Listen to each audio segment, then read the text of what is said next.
नमस्ते दोस्तों कैसे हैं आप। उम्मीद करता हूं कि आप अच्छे होंगे। दोस्तों मैं आपकी pension, family pension, GPF, tax की कैलकुलेशन करता रहता हूं। आपको बताता रहता हूं कि आपको पेंशन ठीक मिल रही है, गलत मिल रही है।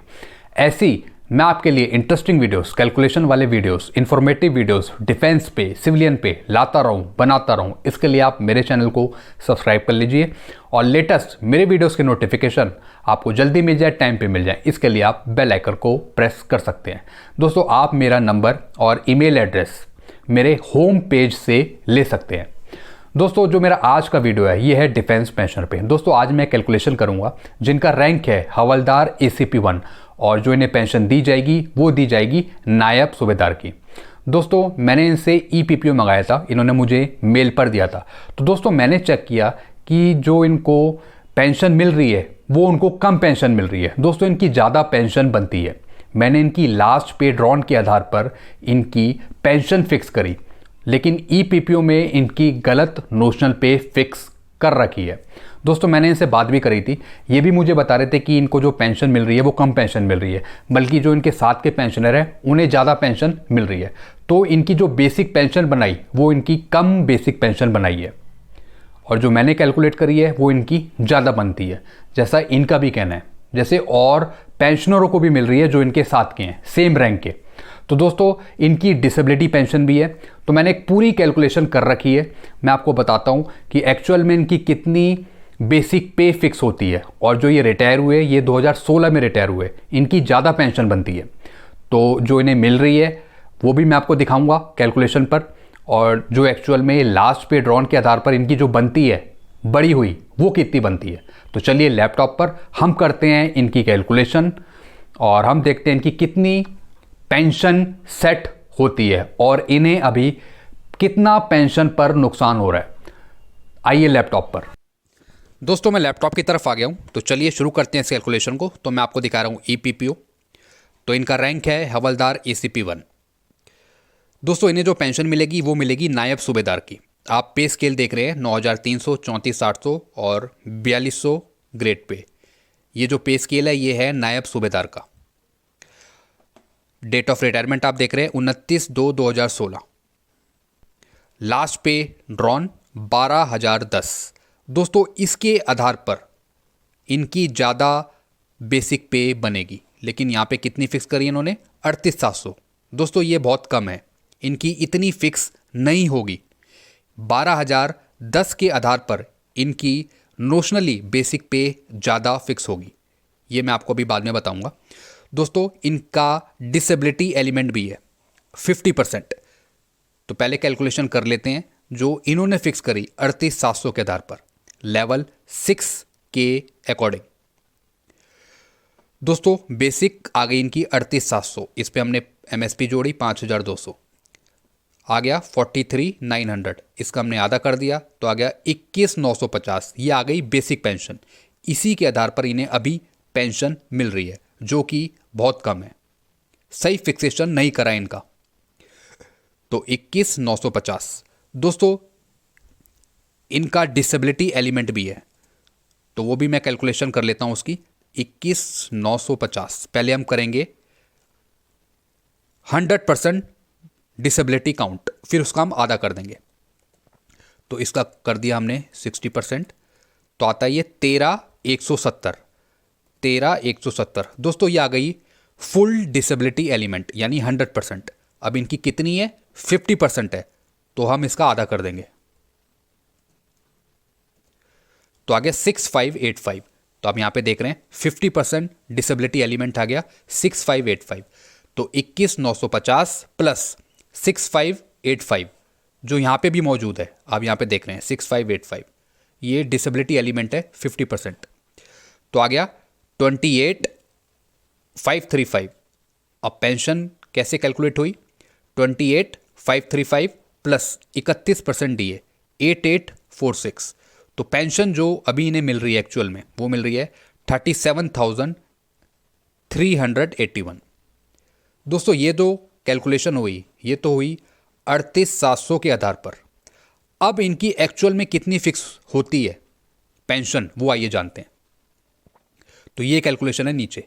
तो आप देख रहे हैं रैंक हवलदार एसीपी 1, इन्हें जो मिलेगी नायब सूबेदार की मिलेगी। पे स्केल आप देख रहे हैं लेवल 6 के अंतर्गत।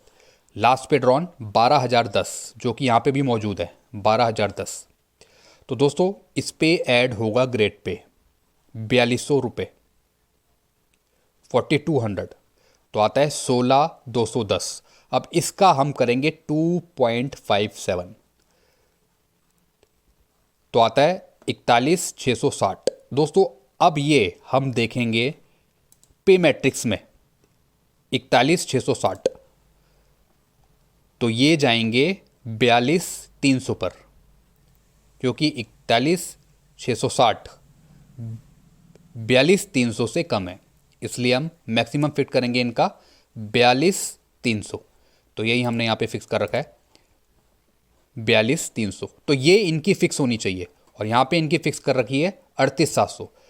तो 12,010 के आधार पर लास्ट पे ड्रॉन जो इनका 12,010 है, इसके आधार पर इनकी फिक्स होती है नोशनली 42,300। आइए कैलकुलेशन करते हैं। तो 42,300 आ गया, इस पे हमने ऐड किया 5,200 MSP, तो आ गया 47,500। इसका हमने आधा कर दिया तो आ गया 23,750। दोस्तों ये इनकी बेसिक पेंशन होगी और यहाँ पे इनकी कितनी फिक्स कर रखी है 21,950। दोस्तों ये गलत फिक्सेशन है, 38,700 इनका फिक्स नहीं होगा, इनका फिक्स होगा 42,300 और इसको लेकर इस पे MSP जोड़कर इनकी जो बेसिक पेंशन फिट होगी वो होगी 23,750। तो डिसेबिलिटी भी हम कैलकुलेट कर लेते हैं। तो हमने 60% कर दिया 23,750 का। 60% हमने इसलिए किया क्योंकि हमने पहले निकाली डिसेबिलिटी 100%, तो 100% आ गई 14,250। फिर इसका हमने आधा कर दिया 50% कर दिया, तो 50% डिसेबिलिटी पेंशन आ गई 7,125। अब 23,750 पर हमने डिसेबिलिटी पेंशन जोड़ी 50% की 7,125, तो आ गया 30,875। अब इस पर हमने डी ऐड किया 31%, तो आया 9,572। तो दोस्तों इनकी जो पेंशन बनेगी जो इन्हें मिलनी चाहिए सही में, वो मिलनी चाहिए 40,447। तो दोस्तों इन्हें जो पेंशन पे नुकसान हो रहा है वो हो रहा है 3,066 रुपये का। तो इन्हें पेंशन पर इतने रुपए का इन्हें लॉस हो रहा है। इनको मिलनी चाहिए 40,447 और इन्हें मिल रही कितनी मिल रही है 37,381। तो दोस्तों ये मैंने आपको बताया कि किस तरीके से इनकी सही कैलकुलेशन ये होगी। इनकी जो बनेगी नोशनली वो बनेगी 42,300 ना कि 38,700। दोस्तों ये तो हम कैलकुलेशन करके बता रहे हैं, यही जवाब PCDA रिकॉर्ड ऑफिस से भी मांगा जाता है कि आप भी हमें कैलकुलेशन करके बताइए कि किस तरीके से आपने हमारी 38,700 फिक्स करी है। लेकिन इसका कोई वो जवाब नहीं देते हैं, सिर्फ बोलते हैं कि आपकी जो हमने कैलकुलेशन करी है वो बिल्कुल ठीक करी है, आपको जो अभी पेंशन मिल रही है वो बिल्कुल ठीक पेंशन मिल रही है, अब आपको कुछ करने की ज़रूरत नहीं। दोस्तों अगर इन्हें ठीक मिल रही होती तो ये हमें क्यों बोलते, ये परेशान क्यों होते? क्योंकि कहीं ना कहीं पेंशनर को पता होता है कि हमारी पेंशन ठीक मिल रही है या गलत मिल रही है या कम बन रही है, कहीं ना कहीं उसे पता रहता है, तभी वो पूछता है किसी से। तो दोस्तों डिपार्टमेंट का, रिकॉर्ड ऑफिस का, PCDA का ये काम है आपको सेटिस्फाइड करना, आपको सही से समझाना कि अगर आपको ठीक मिल रही है पेंशन तो उसकी कैलकुलेशन करके बताएं, अगर गलत मिली है तो आप उसे सही करिए। पूरी तरीके से सेटिस्फाइड करना एक डिपार्टमेंट का काम है जो हम भी अपने डिपार्टमेंट में करते हैं। अगर कोई पेंशनर हमारे पास आता है, कैलकुलेशन लेकर आता है हमारे पास, वो बोलता है कि हमें पेंशन कम मिल रही है, ज़्यादा मिल रही है, तो हम उसकी कैलकुलेशन करते हैं, उन्हें बताते हैं कि आपको जो ज़्यादा मिल रही है पेंशन इस कारण से मिल रही है, अगर आपको कम मिल रही है तो वो इस कारण से मिल रही है, यानी हम पूरा उसे सेटिस्फाइड करके भेजते हैं। लेकिन PCDA रिकॉर्ड ऑफिस ऐसा कुछ नहीं करता है। तो दोस्तों इस तरीके से इनकी कैलकुलेशन होगी।